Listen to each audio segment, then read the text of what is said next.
Hello, Mark Crossfield here. Today we're going to do a follow-up video to my Ping Rapture DI, the driving iron review I did in Spain.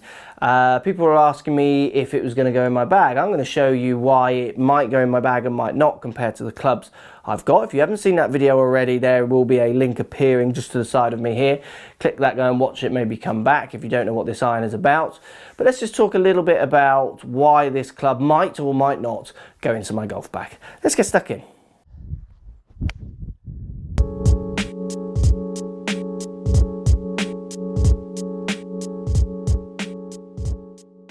So we're talking Ping Rapture DI. This is the driving iron, comes in 18 degrees of loft from Ping.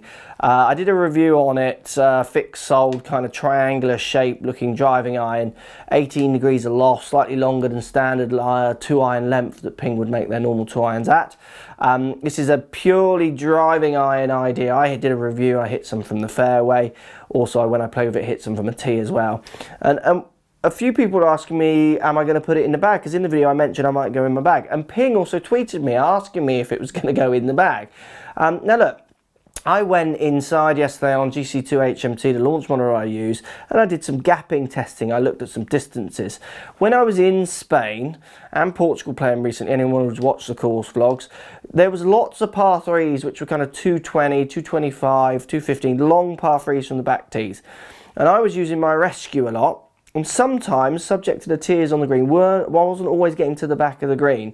So I felt like the 2-iron here, the DI, could definitely have a place in my set. What I actually found myself doing is hitting my 4-iron quite a lot because I felt like I got a slightly different run out sometimes with the 4-iron.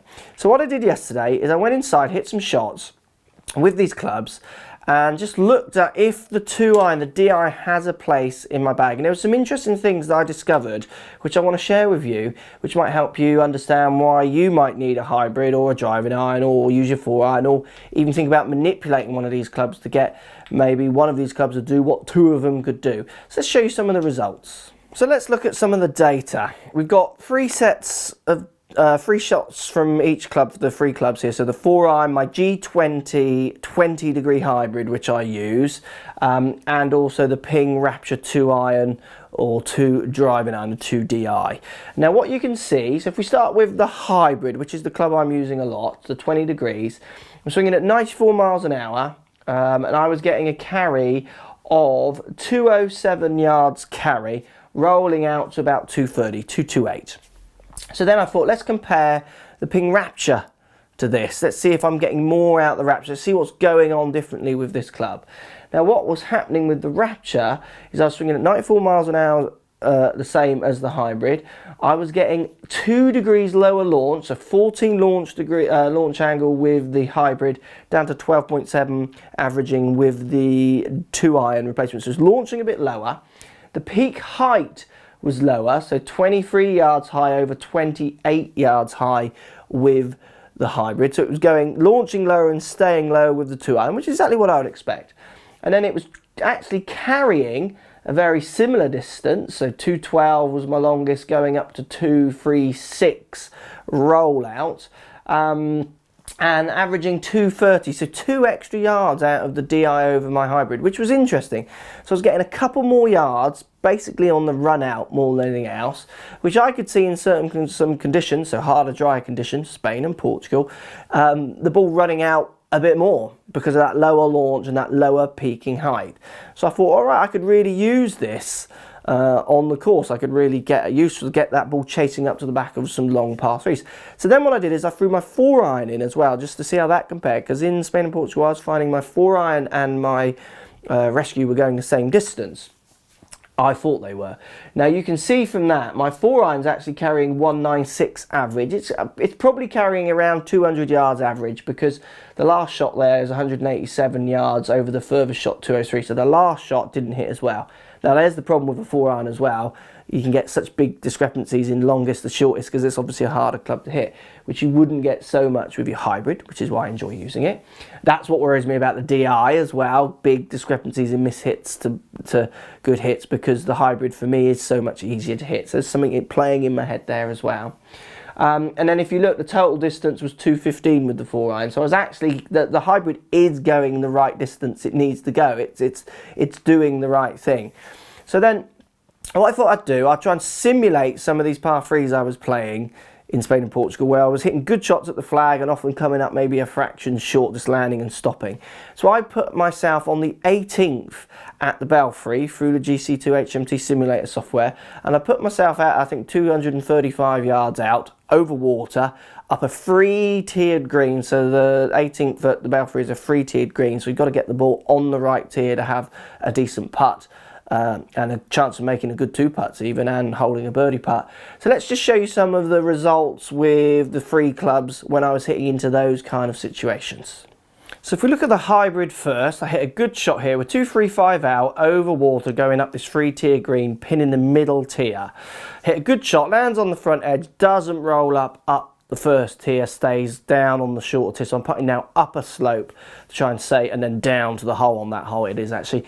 So it's a good 2 putts from there after hitting what I would call a pretty good shot.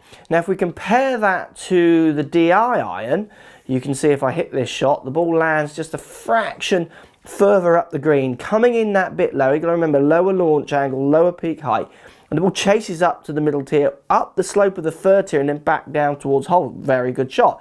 So on that occasion, the DI, I would have wanted it in my bag. You got to remember that is from the fairway, and it's a, you know, the Belfry is a fantastic course. It's going to be a pure fairway, so a good lie, and I'm getting the desired results with the DI.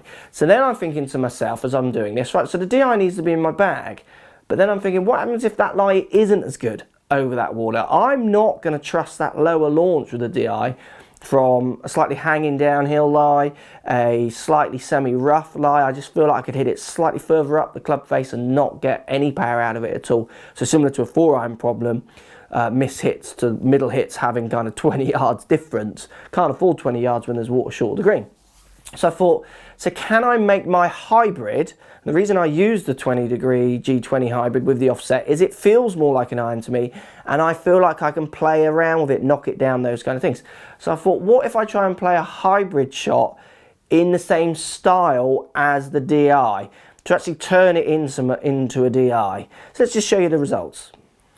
So when I play that knockdown hybrid shot, you can see the ball goes in that little bit lower, hits the middle slope and runs up it. So I'm actually turning my G20 down more into a lesser degree loft, and the way I'm doing that is I'm simply presenting less loft through an impact. I've got the ball back in my stance, I'm presenting less loft, so I'm knocking that club down to try and make sure that I get that lesser distance, or sorry, the more distance by chasing it up the hill. So I get that lower launch through this club. I get the lower launch by manipulating ball position, hands forward, and trying to bring that loft down to try and get the desired effect that I would have with the DI iron. So what happens for me there is it makes me realise that the DI has a place in my golf bags, but not always in my golf bag. So what I mean by that is I can see myself taking it out sometimes, links courses, those kind of things. I can see myself putting it in there because I can feel like on a windy day, maybe the hybrid just might not, just knocking it down all the time might not be the answer. But the G20, which is why I use this hybrid, has so much versatility for me. I feel like I can use it from semi-rough, downhill lies because I'm getting a higher launch, good lies, I can knock it down if I want, I can hit it up in the air if I want. So really, the G20 is definitely going to stay in my bag. I feel like I can do a lot more with this.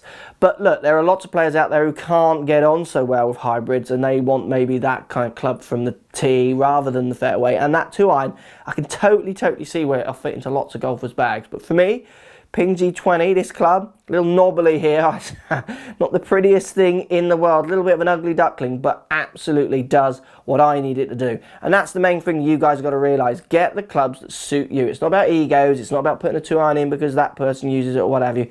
Get the clubs that suit your games or your style of play the best, and get out there and score the lowest. All that matters is that you score low. Great way of doing this for yourselves. Get on a launch, want to find someone with GC2 HMT, get on there, use their gapping, simulate some holes like I did there. It's a great way. I learned so much in an hour. Pouring down with rain yesterday, but went inside, got it set up, and just really worked on what clubs need to do what for me at certain stages, which I was finding in Portugal and Spain. I didn't have all the answers at that, 4-iron or the G20, where now I feel if I went back I would have a few more answers and exacts of what I need these clubs to do for myself. Thanks for watching, guys. Hope that helps. I use obviously G20. There's many other hybrids you can use. I'm not saying buy this one, I'm saying get one that suits your game. But the Ping Rapture DI iron is definitely one you might want to try to see if it fits in there for you. You definitely will get a slightly different ball flight, which might suit your game. Post comments down below. Thanks for watching, and we'll speak to you soon. So if you like what's going on here, don't be afraid to subscribe to the channel. Also thumbs up the video, post comments, love to hear what you guys got to say. Let's keep it social. The more we talk, the more we share, the easier this game will get for everybody. So if you want to find me on Facebook here, you can find me on Facebook.